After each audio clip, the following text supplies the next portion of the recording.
knowledge of God is very important to know His will. To know His will. ஒவ்வொரு நாளும் அந்த wisdom நம்ம கேட்கணும் பிரியமானவர்களே.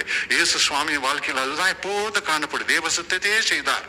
5ஆம் அதிகாரம் யோவானின் சுவிசேஷம் 30ஆம் வசனம் சொல்லுகிறது, அவர் பிதா எனக்கு என்ன சொல்றாரோ அதை தான் நான் செய்வேன். என்னால் ஒண்ணுமே செய்ய முடியாது. My father worketh and hitherto I work. என் அப்பா கிரியை செய்கிறார், அதை நான் அப்படியே செய்கிறேன். என்னால் ஒண்ணும் முடியாதுன்னு சொன்னார். இரவு முழுவதும் காத்திருந்தாலும் தேவன் ஞானத்துக்காக. பாருங்க என்ன செய்தா, இரவெல்லாம் காத்திருந்து எந்த சீடர்களை நான் எடுக்கணும், எந்த சீடர்களை நான் தேர்ந்தெடுக்கணும் சொல்லி தேவன் அவருக்கு வெளிப்படுத்த ஞானத்தை கொடுத்தார். கால அதிகாலம் வந்து இறங்கி வந்தவனே மலையை விட்டு சீடர்களை அவர் தேர்ந்தெடுத்தார் என்று வேதம் சொல்லுகிறது. தேவ ஞானம், தேவ ஞானம். ஒவ்வொரு டைமும் we must ask for God's wisdom in everything. Wisdom of God will keep us from so many mistakes.